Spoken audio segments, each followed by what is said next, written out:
Price the Lord, hallelujah. പ്രിയ സഹോദരങ്ങളെ, ഒരു ബുധനാഴ്ച ദിനം വിശുദ്ധ യൗസേപ്പ് പിതാവിന് പ്രതിഷ്ഠിതമായ ഈ ദിനത്തില് വിശുദ്ധ യൗസേപ്പ് പിതാവിന്റെ മാധ്യസ്ഥത്തിൽ പ്രാർത്ഥിക്കുന്നല്ലേ ശരിക്ക് ഒരു നിശബ്ദനായ മനുഷ്യല്ലേ. സുവിശേഷത്തില് യൗസേപ്പ് പിതാവ് പറയുന്നു എന്ന് പറഞ്ഞിട്ട് ഒരു കാര്യമില്ല.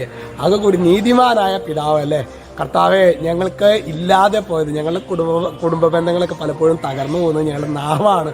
യൗസേപ്പ് പിതാവെ, ഞങ്ങളുടെ നാവിനെ കെട്ടാനായിട്ടുള്ള ഒരു കൃപ ഞങ്ങൾക്ക് നൽകണമേ എന്ന് നമുക്ക് ഇന്നേ ദിനത്തിൽ പ്രാർത്ഥിക്കാം. Price the Lord, hallelujah. പിന്നെ നോക്കിയാൽ നാളെ നമ്മുടെ വൺ ഡേ ശുശ്രൂഷയ്ക്ക് ഒരു മുഴുവൻ ജപമാലയ്ക്ക് ചൊല്ലി യേശുവിന്റെ നാമത്തിൽ, അതുപോലെ ഈവനിങ്ങിലെ നമ്മൾ താമസിച്ചുള്ള ധ്യാന ശുശ്രൂഷകളൊക്കെയാണ്. നിങ്ങളുടെ പ്രാർത്ഥനയിൽ പ്രത്യേകം ഓർത്തേക്കണം കേട്ടോ. ഹല്ലേലൂയ. ഇന്ന് നമ്മൾ ധ്യാനിക്കുന്നത് സുഭാഷിത പുസ്തകം 6 മുതലുള്ള വാക്യങ്ങളാണ്. ഇതിലെ വചനം പറയാണ്, മടിയനായ മനുഷ്യ. മൂലഭാവങ്ങളിൽ ഒന്നാണ് അലസത എന്നറിയാലോ അല്ലെ. മടിയനായ മനുഷ്യ, എറുമ്പിന്റെ പ്രവൃത്തി കണ്ട് വിവേകിയാവുക. മേലാളനോ കാര്യസ്ഥനോ രാജാവോ ഇല്ലാതെ അത് വേനൽക്കാലത്ത് കലവറയൊരുക്കി കൊയ്ത്ത് കാലത്ത് ഭക്ഷണം ശേഖരിച്ചു വെക്കുന്നു. അതായത് ഈ എറുമ്പിനെ നോക്കാനായിട്ട് ഫോർമാനോ മാനേജറോ ആരുമില്ല. അത് ശരിക്ക് കലവറയൊരുക്കി ഭക്ഷണം ശേഖരിച്ചു വെക്കുകയാണ്.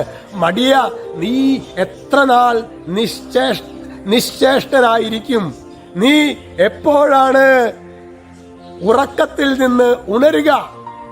എന്റെ സഹോദരങ്ങളെ, ചിലപ്പോഴെങ്കിലും ഈ മൂലപാപം എന്ന് നമ്മുടെ ആത്മീയ പിതാക്കന്മാർ ഈ മൂലപാപം എന്നൊക്കെ പറയുന്ന സാധനങ്ങള് ഫണ്ടമെന്റൽ, അതായത് ശരിക്കും നമ്മൾ നശിപ്പിക്കുന്ന ഒരു തിന്മയിൽ ഒന്നാണല്ലോ പ്രിയ സഹോദരങ്ങളെ.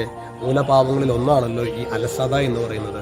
നമ്മുടെയൊക്കെ ഇന്ന് അനേകം മക്കളെ അച്ഛൻ കണ്ടിട്ടുണ്ട്, പ്രത്യേകിച്ച് അവരുടെ ആത്മീയ ജീവിതത്തിൽ. അച്ഛൻ ഞങ്ങൾക്കറിയാം, പക്ഷെ പ്രാർത്ഥിക്കാൻ തോന്നുന്നില്ല. എല്ലോ ഭയങ്കരമായ ഒരു അലസത, എന്നെ ശരിക്കും അലസതയാൽ ബന്ധിക്കപ്പെട്ട ഒരു അവസ്ഥയാണെന്നൊക്കെയാണ് പറയുന്നത്.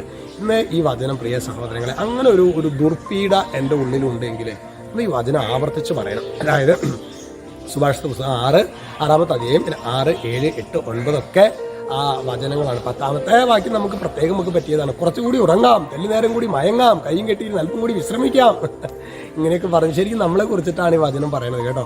നമുക്ക് ശരിക്ക് കർത്താവിന്റെ സന്നിധിയിൽ ഈ അലസതയ്ക്ക് നേരെ ഓപ്പോസിറ്റ് ആയിട്ടുള്ള ദൈവിക പുണ്യം ഏതാ, അത് പഠിക്കുക എന്ന് നോക്കിയിട്ട് ആ കാറ്റഗിസം ബുക്ക് എടുത്തിട്ട് ഇത് ഏതാണ് മൂലഭാവങ്ങളിൽ അഹങ്കാരം തുടങ്ങിയിട്ടുണ്ടല്ലോ, അതിൻ്റെ ഓപ്പോസിറ്റ് അതിൻ്റെ അപ്പുറത്ത് അതിൻ്റെ പുണ്യങ്ങളുണ്ട്. ആ പുണ്യങ്ങളുടെ ഭാഗം പ്രിയ സഹോദരങ്ങളെ, ശരിക്ക് നമുക്ക് ഏതെങ്കിലും ഒരു 2, 3 മൂലഭാവം നമുക്കുണ്ടാവും. അതുമായിട്ട് കെട്ടപ്പെട്ടതായിരിക്കും ബാക്കി എല്ലാ തിന്മകളും. കർത്താവേ, അങ്ങനെയുള്ള മൂലഭാവത്തിൻ്റെ ആ ഒരു തിന്മയുടെ കെട്ടുകളിൽ നിന്നും കരാളഹസ്തത്തിൽ നിന്ന് ഞങ്ങൾക്ക് വിടുതൽ നൽകണമേ നമുക്ക് പ്രാർത്ഥിക്കാം. ഈശോ നമ്മെ എല്ലാവരെയും സമൃദ്ധമായിട്ട് അനുഗ്രഹിക്കട്ടെ. രക്ഷിതാവായ യേശു ക്രിസ്തുവിന്റെ നാമത്തിൽ ആശീർവദിക്കുന്നു, ഇപ്പോഴും എപ്പോഴും എന്നേക്കും. ആമേൻ.